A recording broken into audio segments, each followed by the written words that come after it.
that we started last week. And there's a difference between being stopped and then being stuck. So that's what we saw. So let's go ahead and look at our text. We're going to go to Matthew chapter 14, verses 1 to 18. And let's go ahead there. We've already finished the first point. So we're going to read the text and then we'll go on to point number 2. So at that time, Herod the Tetrarch heard the reports about Jesus. And he said to his attendants, "This is John the Baptist. He has risen from the dead. That is why miraculous powers are at work in Jesus." Now, Herod had arrested John the Baptist and bound him and put him in prison because of Herodias, his brother Philip's wife. For John had been saying to him, "It is not lawful for you to have your brother's wife." Herod wanted to kill John, but he was afraid of the people because they considered John to be a prophet.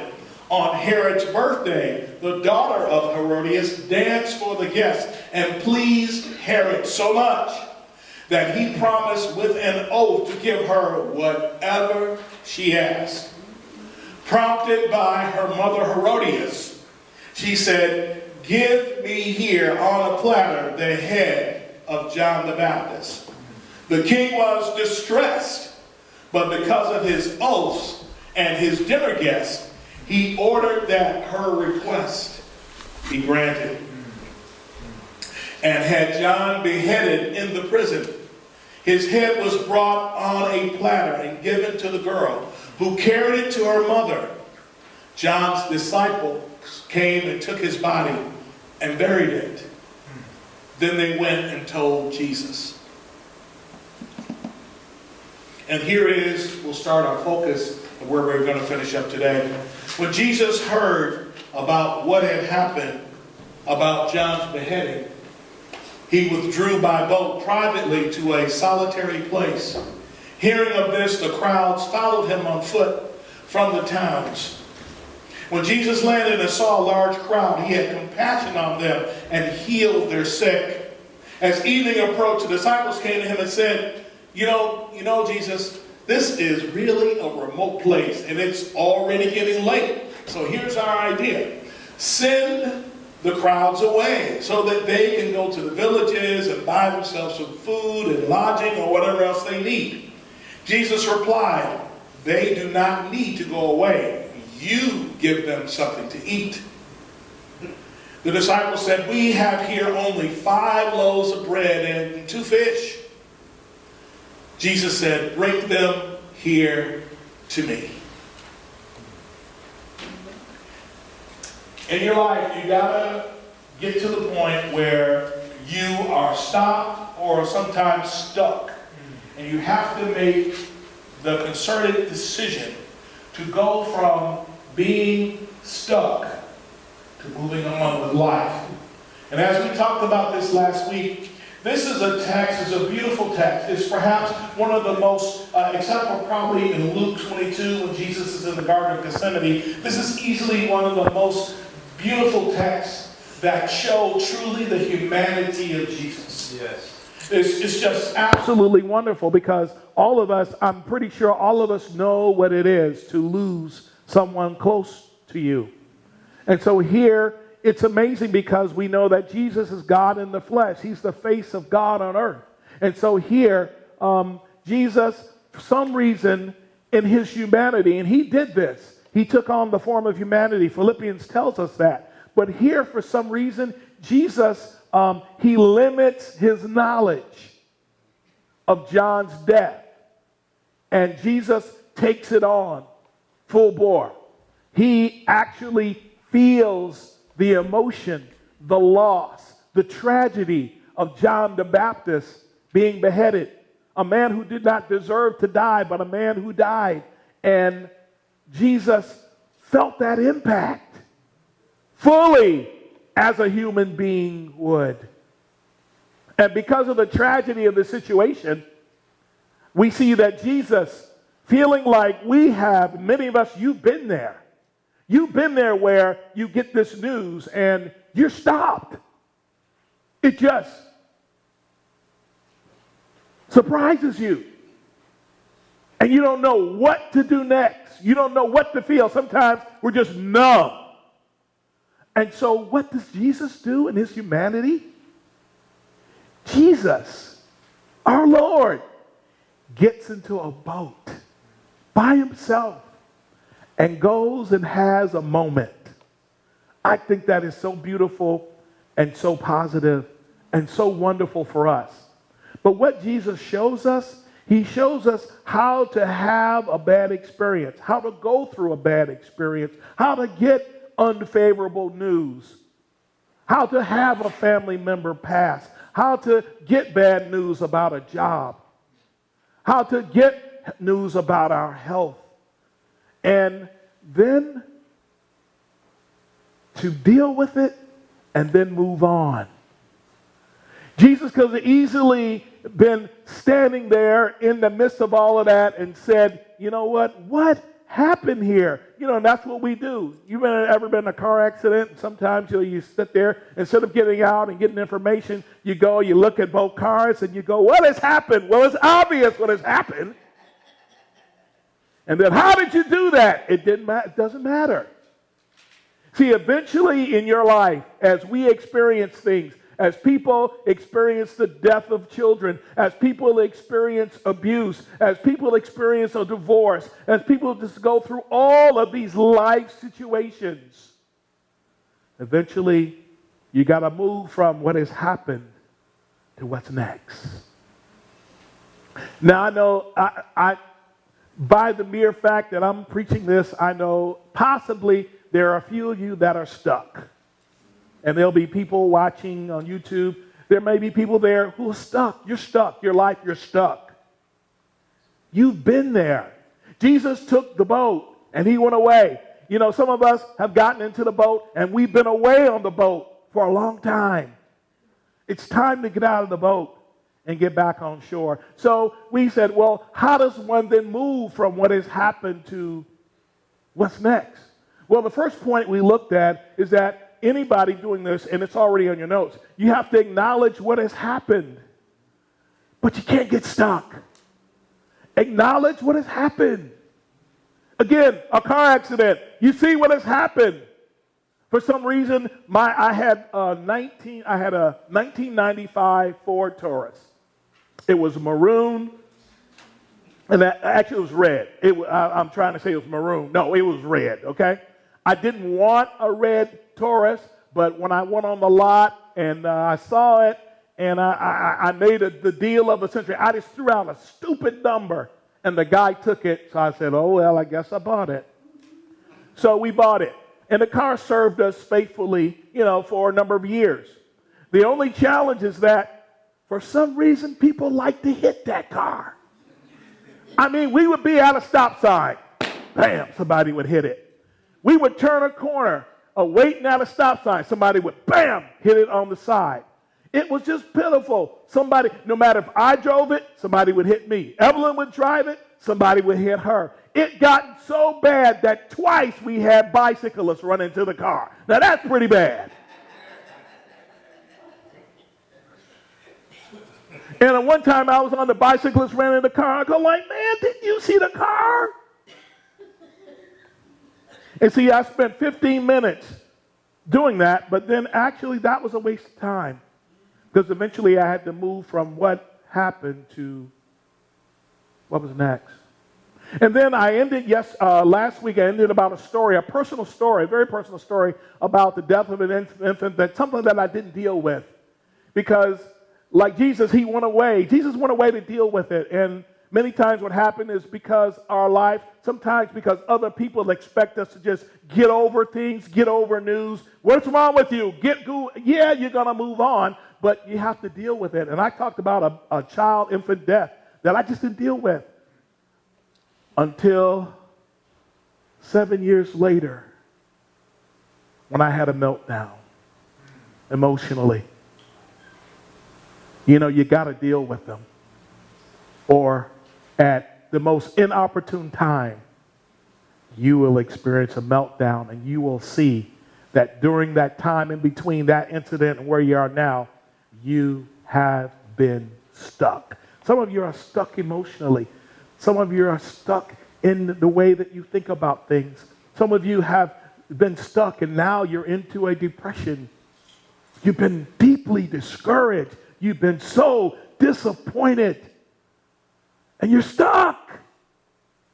Just sitting there, waiting for something to happen instead of moving so that you can move into what God wants you to move you to. So point number one is acknowledge something happened. It's like going to visit the Grand Canyon. When you go there and look, you don't just say, oh, the Grand Canyon. You got to acknowledge something happened here. Then you move on. So, number two, and this is now your notes. I only have 4 points, so I feel real good. I got 3 to do, so I'm good. I can get through in 2 or 3 hours. I'm good. So point number 2 is this. You can go back to the first one. There you go. No. Move to point 2. Yeah, I'm not going to go. Yeah, I'll be here all day. Number 2 is, see, eventually you got to begin the quest for what is next. Begin the quest for what's next. Let's learn from the life of Jesus. Look at our text. He heard the news. And now he is on his journey. But also the crowd heard the news. And they heard that he had gone away. So hearing this, the crowds then followed him on foot from the towns. Now, again, the Sea of Galilee around is about 6 or 7 miles. And so, they could easily go from one side to the other, just walk around the lake. And that's what they did. They walked around the lake to begin the quest for what's the next step. First of all, you need to know this. You acknowledge that you must move on. And that's hard sometimes. But you have to acknowledge that there's a gap. Jesus had to acknowledge that John the Baptist would not be there anymore. Jesus, matter of fact, doesn't speak again about John the Baptist until chapter 17 of Matthew, where he praises the work of John the Baptist. I don't know what that's about, but it seems to be quite a bit of time from when this happens to when Jesus talks about it. For some reason, Jesus didn't talk about it immediately. Sometimes you can't talk about it immediately, but that does not mean that you stay stuck. But eventually, Jesus starts talking about it. Not necessarily his death, but John's impact. See, he wasn't stuck. He was stopped, but he wasn't stuck. So you got to acknowledge the fact that you got to move on. The children of Israel were at the shore of the Red Sea. The Egyptians were there. They cried out. The Lord says, boy, you better tell these people to move. Why are you crying out to me? Boy, I gave you what you need. Move on. You can't stay here. Amen. You can't stay where you are. You've gotten comfortable in misery. You can't stay there. It was to be just a rest stop. But what you've done is you pulled up a trailer, planted a tent, and you made a foundation. You built a hut there. And you're only supposed to be passing through. Acknowledge that you need to move on. Next, remember that we serve a God who is a God of moving on. He's the God of what's next. We serve a God who's a God of what's next. 2 instances. Samuel, the prophet, remember he anointed Saul. He looked at Saul and he said, man, look at this dude. This dude looks like a king. He must be the king. So Samuel anointed Saul as king. Saul turned out to be a horrible failure. And I think if you look at the text, it seems as if Samuel is kind of blaming himself for the failings of Saul. And so after the Lord said, hey, I rejected him. And Samuel has not agreed to really work with Saul anymore. And so, but in chapter 16 of 1 Samuel, there we see Samuel is now ruminating about Saul. and he's in his mind seems to be repeating things about Saul, and he seems to be coming to grips with things about Saul. He seems to be stuck on Saul. And the beginning of chapter 16, the Lord comes to Samuel and says, Sam, bruh, why are you still here crying over, mourning over, grieving over Saul's failures? Get over yourself. I've already moved on. Get your horn, bruh. We got to go anoint somebody else. These people need a king. You can't stay here. You staying here is impacting the lives of so many people. You have to move on so that the lives of others may be impacted by what I'm going to have you do.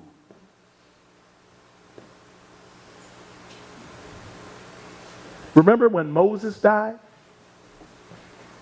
Nobody could replace brother Moses. Oh, Moses. Moses had been the one to lead the children of Israel out of Egypt. Moses. And they mourned for Moses in Joshua chapter 1. And they mourned. And finally, the Lord said, Joshua,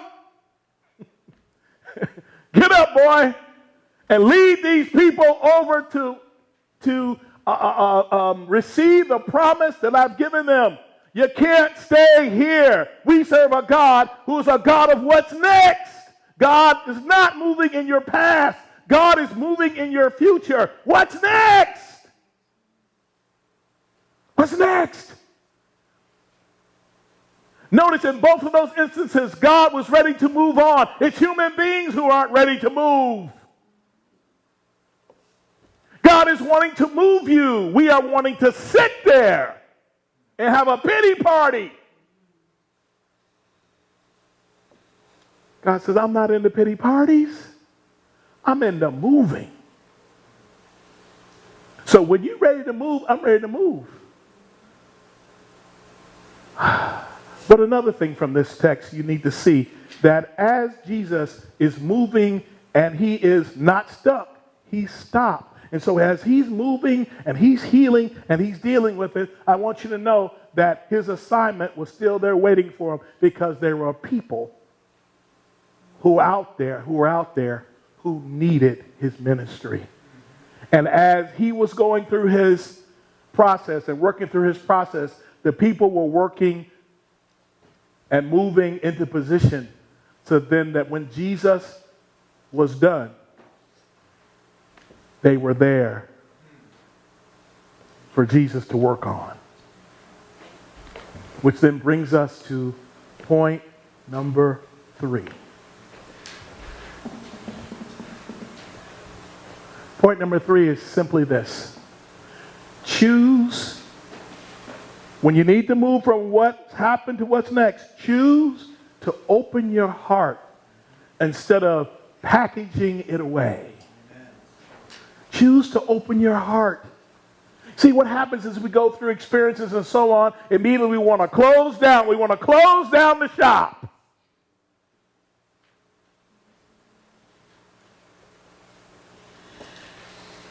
Jesus closed temporarily. He didn't have a permanent out of business sign. Some of you have put up an out of business sign. And that's not God's intent at all. Not his intent at all. Let's look at our text. When Jesus landed and saw a large crowd, he had compassion on them and he healed their sick. This is that long, ugly word that I told you about in Greek, which basically talks about how he was moved in his innards. He was moved to the core of his being. It's the same word that's used in Matthew 9:37 when he saw the people as sheep without shepherd, and the scripture said he was moved. It's the same word. It's a Greek word about that long. He was moved in its innards.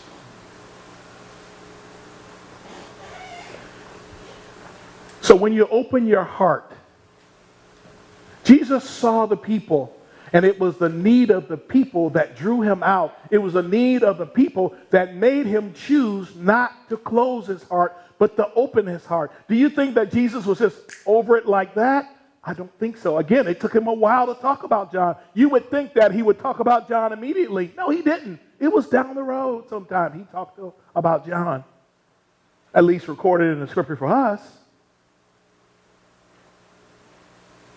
So here's when we open our hearts, instead of closing it and packing it away, what we learn is that one of the best things that we can do is to work through our pain. You know, it's easy to serve God when everything is all right, but God has called us to work through our pain. So what does he required Jesus to do? The Lord required Jesus to work and serve and help through his pain. You know, sometimes through pain, what we want to do is just focus on ourselves and not worry about other people because, I got my own issues. Do you know who's the most effective ministry, who does most effective ministry to someone with a toothache? Is someone else who has a toothache. If I go into the dentist's office, I don't want to sit next, and I have to have a root canal. I don't want to sit next to somebody who's there to have some whitening done. Oh, look at my teeth, they're white. Going like, I want to knock them out. I don't want to sit next to anybody who's going for a whitening or teeth cleaning. I want to sit next to somebody who needs a tooth pulled or is going to have a root canal like me. Why? Because they really understand. And then how beautiful it is, you in your pain, you can help somebody else. One of the most effective ministering groups that I've ever been a part of is Mount Vernon used to have a group where they were helping people who had lost children to go through a program, a sort of like a support group. But the people who led the group were not clinicians. They weren't pastors. They were other parents who had lost children.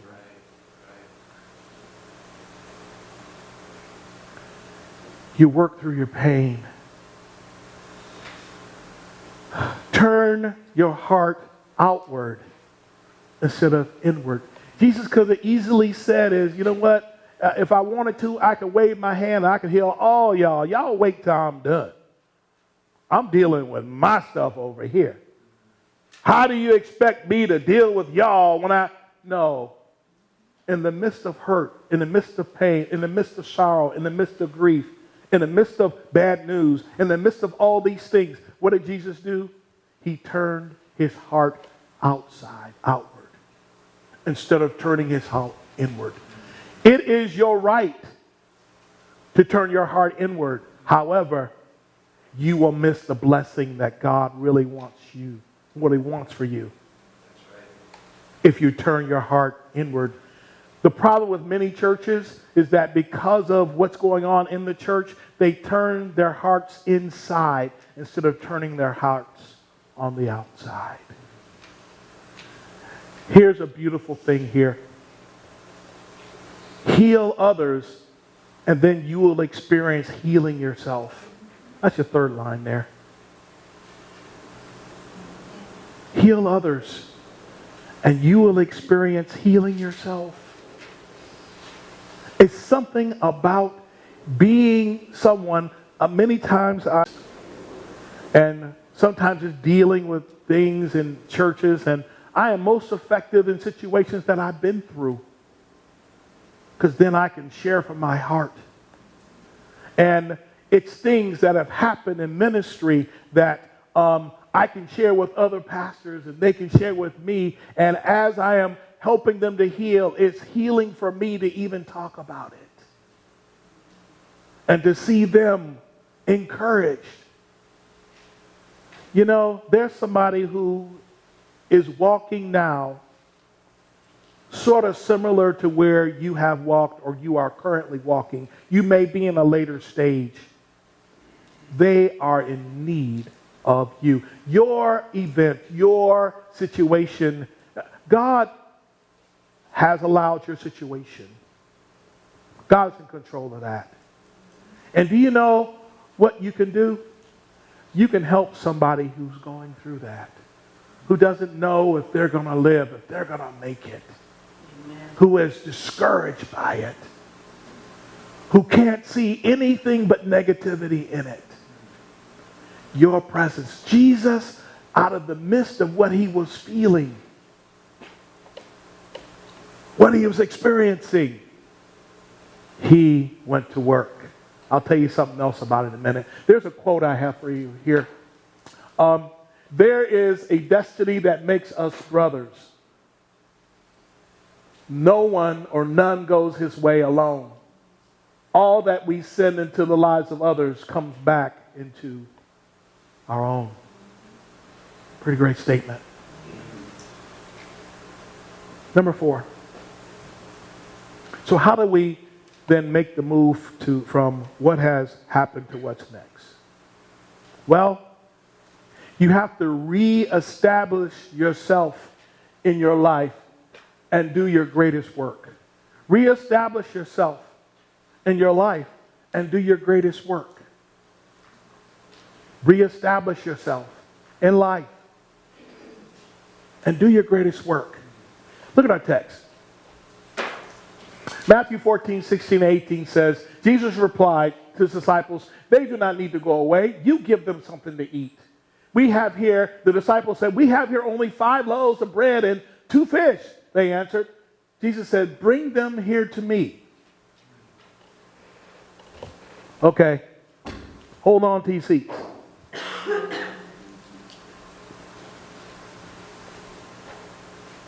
Do you know that the feeding of the 5,000 is Jesus' most expanded ministry other than his death on the cross? After this, he fed 4,000, but he fed 5,000. His greatest public miracle was done after he had experienced the sorrow and grief of what happened versus what's next with John the Baptist. It was out of hurt, it was out of pain, it was out of distress that Jesus then did and accomplished his greatest miracle. Think about it, y'all. Do you see it? Some of you didn't know that. What is the greatest season for you to be beneficial in the lives of others? It's when you're hurting.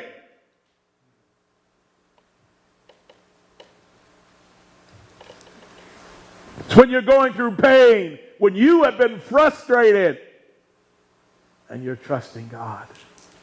Think about this. 5 loaves and 2 fish. He feeds 5,000 people. He had done plenty of other miracles, but none as great as this one. His greatest miracle was done as a result or in the aftermath of a great personal loss. Wow, that challenges us. Because what we want to do is pull it all in. Funny, Comcast has this commercial. Have you seen it on TV? It's the one with the turtles and the neighbor that's coming to visit. And the turtles are talking back and forth because the turtles don't want to move into the modern era. They still want to be slow. And so their neighbor Mike is coming over. Mike talks about how many things he needs to do and how the fast internet speed for Comcast really helps him do all that. And so the turtles are talking back and forth. And so as Mike is approaching, because one of them says, here he comes, here he comes. And so Mike walks up on the porch and he starts talking to the turtles. And all of a sudden, the dad turtle and the mom turtle, they pull their legs in. And then they say, nothing but a rock here, nothing but a rock here.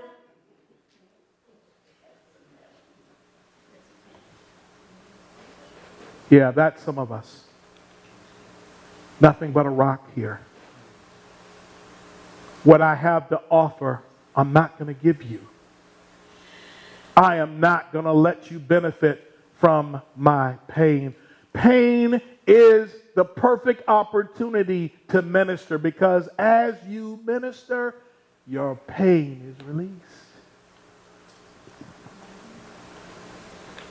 You will forget about how bad you're hurting when you start helping other people. Here's your points. Re-engage life through your ministry. Re-engage life through your ministry. How do you do that? Each of us has been given a spiritual gift. Every Christian has a spiritual gift. What are you doing with it? You've all been given spiritual gifts. How do you how do you then become beneficial in the lives of others? It's through your service. We don't serve to be saved. We serve because we are saved. One of your gifts to the world is your spiritual gift. God has given you a spiritual gift, not for you, but for you to use for other people. You bless them. When it hurts, you bless them.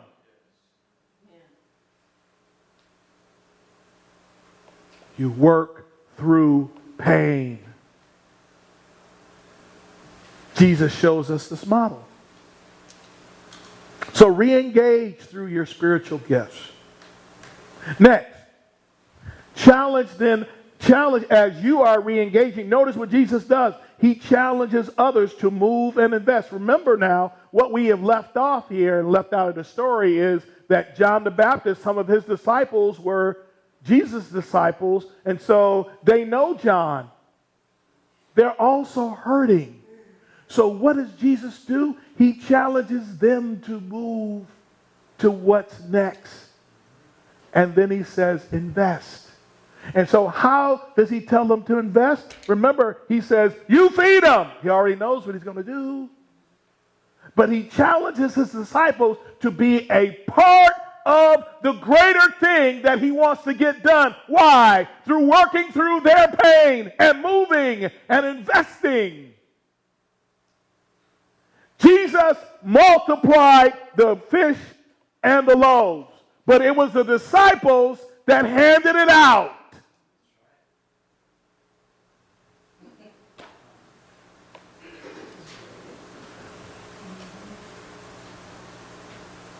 I can imagine that some of them, as they were walking around saying, I wonder what John would think about this.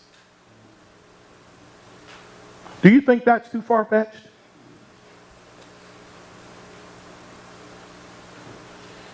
We're going to do this one for John.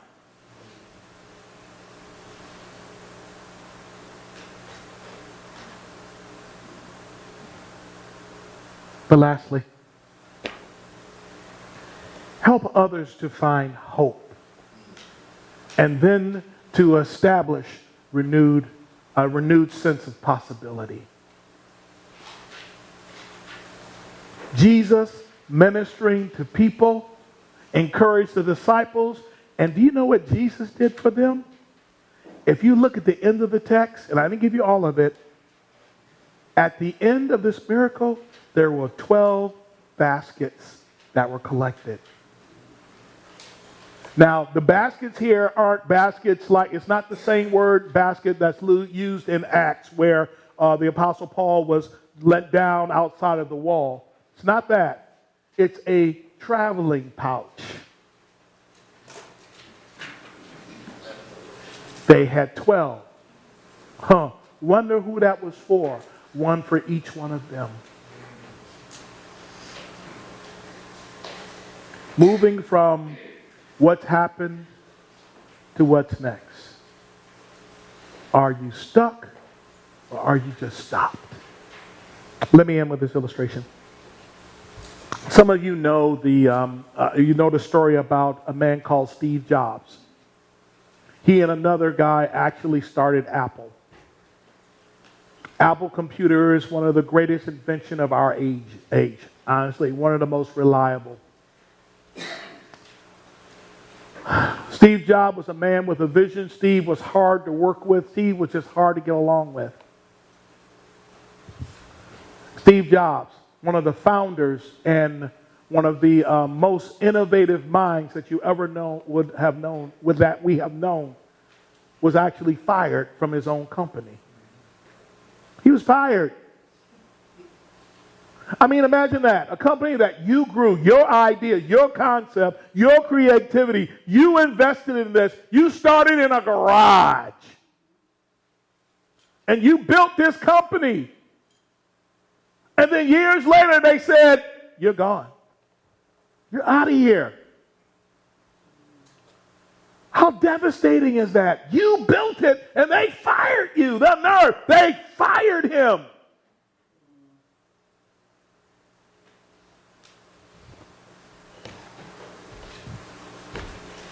But instead of being stuck on that emotionally, instead of letting anger overwhelm him, instead of allowing disappointment and frustration to absolutely stymie him and make him pull into his shell, what did Steve Jobs do? He continued to dream and to work. And years later, to his company. And in between time, he developed some of the most creative tools that we know today. All because he realized that there's a difference between being stopped and being stuck. Your best work will come out of your time of pain. Let's pray. Father, you are our help and our strength. You are all that we need.